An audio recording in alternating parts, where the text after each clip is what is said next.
can't park here. This is handicap parking. I have a handicap placard hanging right there. You need to see proof you're actually disabled. Proof? I'm in a wheelchair. A lot of people fake disabilities to use these spots. Are you seriously asking me to prove I'm disabled while I'm sitting in a wheelchair? The building security camera was recording everything, every word, every movement, every moment of the interaction. And Officer Eric Nolan had absolutely no idea that the man sitting in the electric wheelchair, calmly loading architectural models into his van, had designed 3 major public buildings in Seattle, had testified before Congress on disability rights, and had a legal team on speed dial that specialized in Americans with Disabilities Act violations. The man wasn't panicking. He wasn't pleading. He wasn't trying to de-escalate. He was Andre Jefferson, a 41-year-old architect who'd spent 8 years navigating a world that constantly questioned his right to exist in accessible spaces. And now he was about to become the plaintiff in a federal lawsuit that would expose a 6-year pattern of disability discrimination, cost the city $750,000, end Eric's career in law enforcement, and send him to federal prison for civil rights violations. Before we dive into this absolutely insane story, I need you to do something. Drop a comment right now and tell me where you're watching from, your country, your state, wherever you are. And if you've ever had someone question your disability, your parking, or your right to be somewhere you absolutely belonged, hit that subscribe button. This story gets even more outrageous. You don't want to miss what happens next. Andre Jefferson was one of the most respected architects in the Pacific Northwest. He'd graduated from MIT with honors, worked for 2 prestigious firms in Boston and San Francisco, then opened his own practice in Seattle 7 years ago. His firm specialized in accessible design, creating buildings that worked for people with disabilities. He'd won multiple awards. He'd been featured in Architectural Digest. He designed 3 major public buildings in Seattle. 8 years earlier, Andre had been in a car accident on Interstate 5. A drunk driver crossed the median and hit his car head-on. Andre survived, but his spinal cord was severed at the 10 vertebra. He spent 6 months in rehabilitation, learning to live as a paraplegic. Then he went back to work with a renewed focus, making the built environment accessible for everyone. He drove a specially modified van with a wheelchair ramp that deployed from the side. He used a high-end electric wheelchair for mobility. He had a state-issued disabled parking placard that hung from his rearview mirror. He had disabled license plates. He had every legal right to park in handicapped spaces. That Tuesday afternoon, he had a 3 o'clock meeting with a potential client. A developer wanted to build a mixed-use complex and needed an architect who understood accessibility requirements. Andre had parked in one of 4 handicapped spaces directly in front of the building at 2 o'clock, giving himself an hour to unload his materials and prepare. His presentation required physical architectural models and material samples. He'd arrived early, deployed his wheelchair ramp, rolled out in his electric wheelchair, and opened the rear doors of his van. He was in the process of carefully transferring models from the van into his wheelchair storage basket and onto a rolling cart when a police car pulled up behind him. Officer Eric Nolan was 32 years old with 6 years on the Seattle Police Department. He'd been assigned to parking enforcement for the past 2 years after multiple complaints about his conduct during street patrols. His job was to monitor parking violations in the downtown area. When Eric saw the van in the handicapped space with a black man moving items around it, something triggered in his mind. He didn't process the electric wheelchair. He didn't process the deployed ramp. He didn't process the disabled plates. He saw what he wanted to see. Someone he assumed was abusing handicap parking. He got out of his patrol car and walked up. Andre was focused on carefully positioning a scale model in his wheelchair storage basket. He heard footsteps but didn't look up until Eric spoke. "You can't park here. This is handicap parking." Andre looked up from his wheelchair, confused. He was literally sitting in a $12,000 electric wheelchair. His legs were motionless in the footrests. The wheelchair controls were visible on his armrest. He gestured toward his van's rearview mirror. "I have a handicap placard. It's hanging right there." Eric barely glanced at the blue placard clearly visible through the windshield. "I need to see proof you're actually disabled." Andre stared at him in absolute disbelief. He looked down at his wheelchair, looked at his motionless legs, looked back at the officer. "Proof? I'm in a wheelchair. A lot of people fake disabilities to use these spots. Are you seriously asking me to prove I'm disabled while I'm sitting in a wheelchair? Step away from the vehicle. Now." Quick question for you watching. Can you believe what you just heard? Type your reaction in the comments. Andre felt a cold rage building. This officer was looking directly at him in an electric wheelchair. with visible paralysis and demanding proof he was disabled. Officer, I'm sitting in a wheelchair, an electric wheelchair. I'm clearly paralyzed from the waist down. My legs don't work. I have a state-issued placard. I have disabled license plates. What part of this looks fake to you? Eric's face hardened. Sir, I need you to step away from the vehicle so I can inspect your documentation. Andre's voice remained calm but ice cold. I can't step anywhere. I'm paralyzed. That's what the wheelchair means. Don't be difficult. Move away from the vehicle. I am moving, on wheels, because I can't walk. A building security guard had been watching from inside the lobby. His name was Kevin Park, and he'd worked there for 12 years. He recognized Andre from previous meetings. When he saw the confrontation, he came outside, his phone already recording. Officer, that's Mr. Jefferson. He's an architect. He has a meeting here. He's clearly in a wheelchair. Eric spun toward Kevin. Sir, this is a police matter. Step back. I'm just saying he's obviously disabled. He's in a wheelchair. What's the issue? The issue is verifying legitimate handicap parking use. Andre pulled out his phone and started recording. Officer, for the record, I'm Andre Jefferson. I'm a paraplegic. I'm sitting in an electric wheelchair. I'm legally parked in a handicapped space with a valid state-issued placard visible in my window and disabled license plates on my vehicle. You're looking at me in a wheelchair and demanding proof I'm disabled. I'm recording this interaction for my protection. Eric stepped closer. Turn that camera off. I have a First Amendment right to record a public official in public. I'm ordering you to stop recording, and I'm declining that unlawful order. A woman walking past had stopped when she heard raised voices. She saw Andre in his wheelchair, surrounded by architectural models, clearly loading equipment for work. She saw the officer confronting him. Officer, that man is in a wheelchair. What are you doing? Eric's face was reddening. Ma'am, move along. This doesn't concern you. It concerns me when I see harassment. Look at him. He's in a wheelchair. He has a placard. What more do you need? Another pedestrian stopped, then another. A small crowd was forming on the sidewalk. All of them seeing the same thing. A black man in an electric wheelchair being confronted by a police officer while trying to load equipment for work. The absurdity was obvious to everyone except Eric. Andre kept his phone up, recording. Officer Nolan, he said, reading the name tag. You've demanded I prove my disability despite visible evidence. You've ordered me to step away despite seeing I'm in a wheelchair. You've attempted to prevent me from recording. This is disability, discrimination, and a violation of my civil rights. Eric reached toward Andre's phone. I said, turn it off. Andre pulled the phone back. Don't touch me or my property. Kevin was also recording. Officer, I've worked here 12 years. Mr. Jefferson comes here regularly.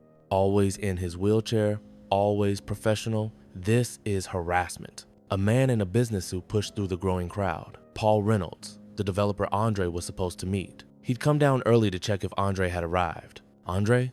What's going on out here? Andre looked relieved. Paul, this officer is asking me to prove I'm disabled. Paul looked at Eric, at Andre sitting in his electric wheelchair, at the deployed ramp, at the placard in the van window, at the disabled plates. His confusion turned to anger. Officer, this is my architect.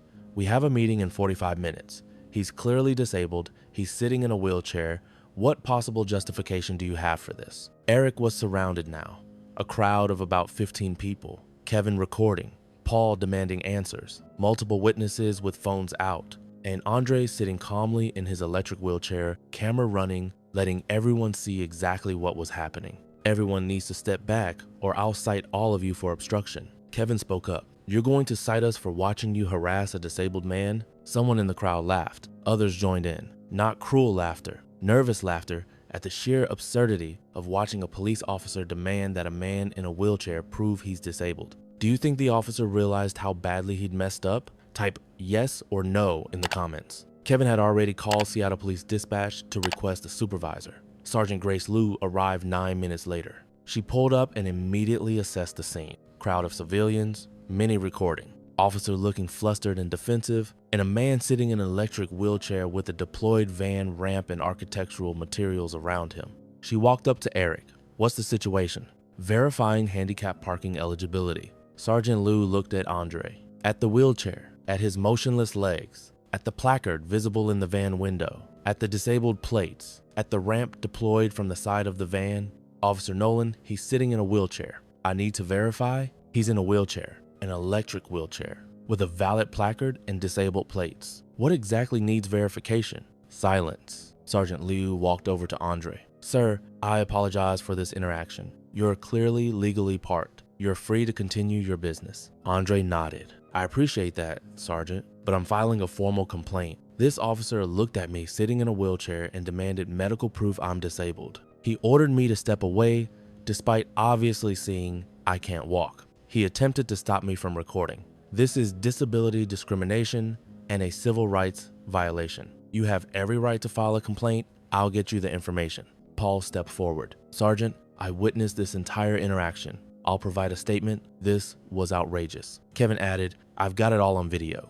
He told a man in a wheelchair to step away from his vehicle. It's all recorded. Multiple witnesses volunteered statements. The woman who'd first stopped, several people who'd recorded the encounter, all of them describing the same thing. A police officer demanding a man in a wheelchair prove he's disabled. Sergeant Liu collected contact information. She asked Eric to return to his patrol car. The tension in Eric's jaw showed he knew this was serious. Andre finished loading his equipment into his wheelchair's basket and onto the rolling cart.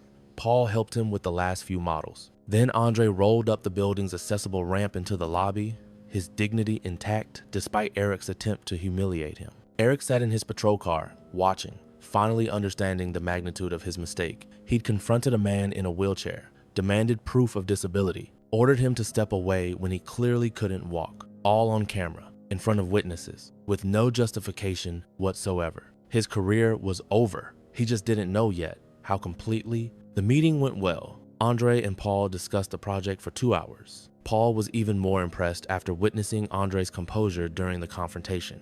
At the end, he said, after what I saw today, I'm convinced you're the right architect. You understand accessibility isn't just about ramps and regulations. It's about dignity and respect. That evening, Andre contacted the Northwest Disability Rights Center. They specialized in ADA violations and disability discrimination. When they heard his story and saw the videos, they immediately took his case. Kevin's video was devastating. It showed Eric approaching Andre, who was clearly sitting in an electric wheelchair, loading equipment. It showed the entire exchange. Eric demanding proof, Andre pointing out he's in a wheelchair. Eric insisting, Andre remaining calm. The crowd gathering. The witnesses protesting, all of it crystal clear. The Seattle Police Department's internal affairs investigation opened the next day. The investigator was Captain Thomas Rodriguez, a 28-year veteran who'd seen a lot of bad policing in his career. This ranked near the top. He watched all the footage, Andre's cell phone video,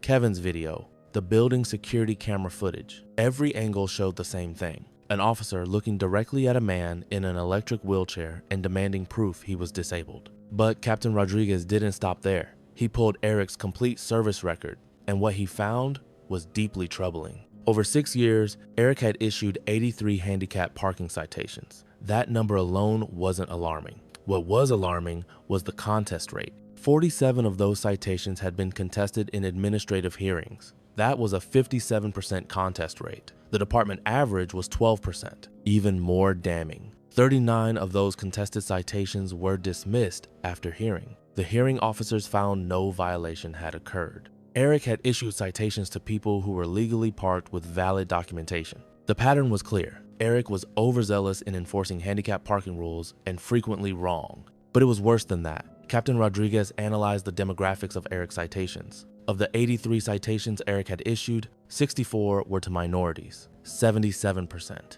In a city where minorities made up 43% of the population. When he controlled for contest rates, the disparity was even starker.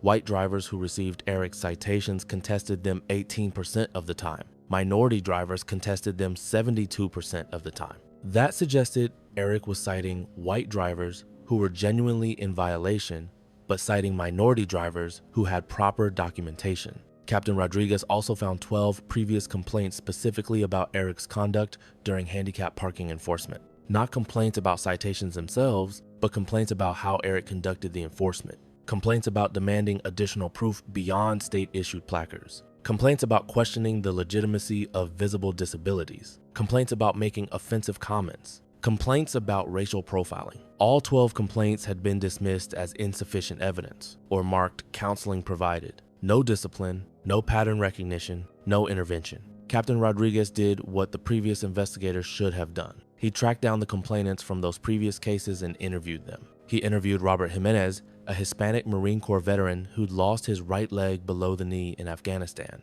Robert had been stopped by Eric 3 years earlier. Eric had accused him of using someone else's placard. Robert was wearing shorts. His prosthetic leg was clearly visible. Eric had demanded Robert prove the placard belonged to him by showing documentation of his amputation. Robert filed a complaint. It was dismissed as insufficient evidence because there was no video. He interviewed Susan Tanaka, an Asian woman with multiple sclerosis. She'd been stopped by Eric 2 years earlier. Eric told her she didn't look disabled and questioned why she needed a handicap space when she could walk into the building. Susan explained that MS causes severe fatigue and pain, and that her disability wasn't always visible. Eric gave her a citation anyway. She contested it. The hearing officer dismissed it.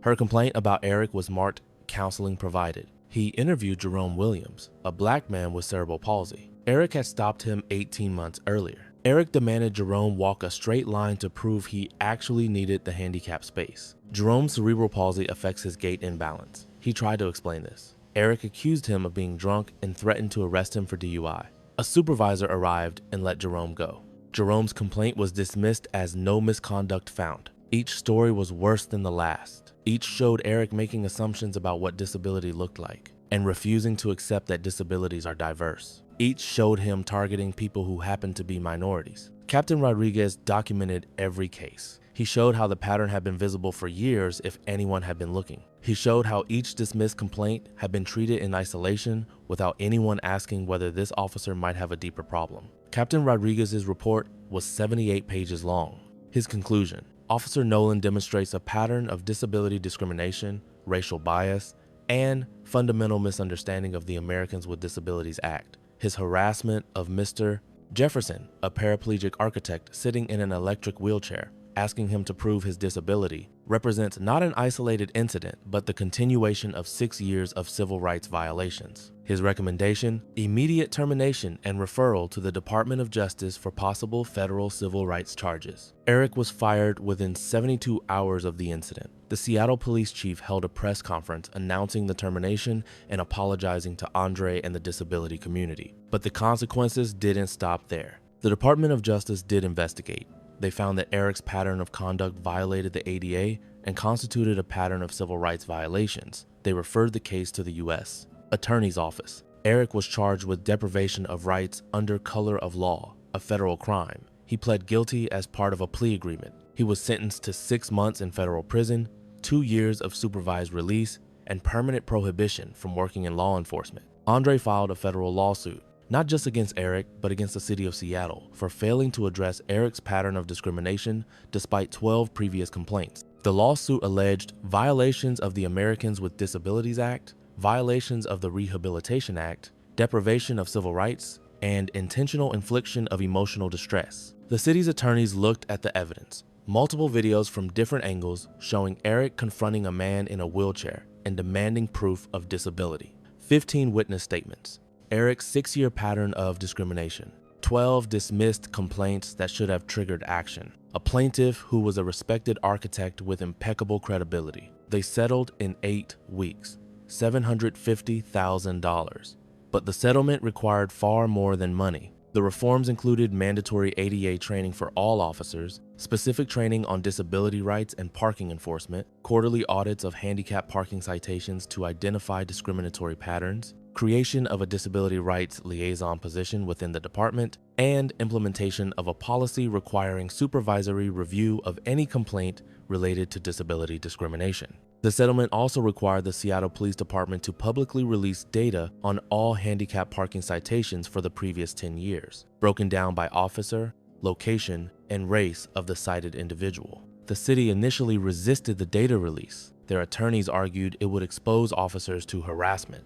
Andre's response was simple: transparency creates accountability. If officers are enforcing the law fairly, they have nothing to hide. The city accepted the terms. If you think this settlement was justified, type justice in the comments. The settlement press conference was covered by every disability rights organization in the country. Andre rolled up to the podium in his electric wheelchair. "I'm a successful architect. I drive a modified van. I use an electric wheelchair. I have every legal accommodation I need. And a police officer looked at me sitting in my wheelchair and asked me to prove I was disabled. Not because I lacked documentation, not because I was parked illegally, but because he made assumptions based on my skin color that overrode the visible evidence right in front of him. He paused, looking directly at the cameras. I'm fortunate.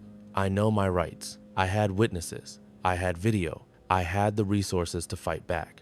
But the Department of Justice investigation found 12 other people who Officer Nolan harassed. People who didn't fight back. People who just accepted the citation and paid the fine because they didn't know they could challenge it. Those are the people I'm thinking about. That's why this case matters. The press conference went viral. Kevin's video was viewed 35 million times in the first 2 weeks. People were outraged. A police officer looking at a man in a wheelchair and demanding proof he's disabled. The visual was undeniable. The discrimination was obvious. The comment sections exploded. People with disabilities shared their stories, being told they didn't look disabled, being questioned about their parking, being asked to prove their conditions, being treated as frauds until they could provide documentation. The hashtag #DisabledWhileBlack trended for 5 days. People shared experiences of facing both racism and ableism simultaneously. Disability rights organizations used Andre's case to launch a national campaign. The image of Andre in his wheelchair, calmly loading equipment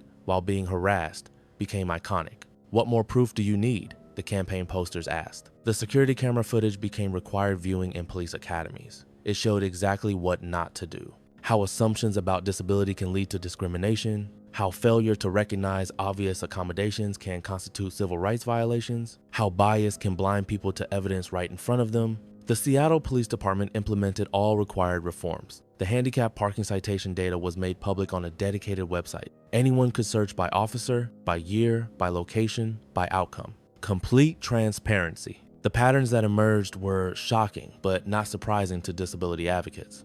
Over 10 years, minority disabled drivers have been cited at rates 2.7 times higher than white disabled drivers. Citations against minorities were contested at rates 84% higher and dismissed at rates 63% higher. The data revealed 15 officers with patterns similar to Eric's. 4 were terminated, 6 were reassigned, 5 received final warnings. Once the patterns were visible, once there was accountability, the behavior changed. In the first year after the settlement, discriminatory citation patterns decreased by 46%. The disability community noticed immediately. Andre continued his architecture practice with renewed purpose. The project with Paul won a National Design Award. Andre became a sought-after consultant on disability rights and law enforcement. He testified before Congress. He joined the board of the Northwest Disability Rights Center. Eric served his 6 months in federal prison. When released, he found work doing data entry for $18 an hour. He lost his apartment. His wife divorced him. His parents were ashamed. His friends abandoned him. He tells himself he was just doing his job. But late at night, he knows the truth. He looked at a black man in a wheelchair and his bias was so strong, he demanded proof of a disability he could literally see. And it cost him everything. Andre still drives the same modified van, still uses the same electric wheelchair. The video of him calmly loading equipment while being harassed is now used in disability rights training worldwide. The impact of Andre's case rippled across the country for years. Within 6 months, 23 cities had implemented similar transparency requirements for handicap parking enforcement. Police departments in Los Angeles, Chicago, Boston, and Atlanta created disability rights training programs modeled on Seattle's reforms. The International Association of Chiefs of Police invited Andre to speak at their annual conference. Over 5,000 police executives heard him tell his story, heard him describe sitting in his wheelchair, loading equipment, and being told to prove he was disabled. The room was silent when he finished. The applause lasted 3 minutes. The video became a case study, not just in police misconduct, but in how bias can override visible evidence. Psychologists used it to teach about confirmation bias. Sociologists used it to teach about intersectionality. Medical schools used it to teach about ableism in society. Andre's architecture firm grew significantly. Clients specifically sought him out after seeing his story. They wanted an architect who understood accessibility as a civil right, not a checkbox. His firm hired 3 additional architects, 2 of whom had disabilities themselves. He designed a new Seattle Public Library branch that became a national model. Every element was designed for universal access. The American Library Association gave it their highest accessibility award. Visitors never noticed the accessibility features because they were integrated so seamlessly. That was the point. He consulted on a major transit expansion project, ensuring new light rail stations were truly accessible.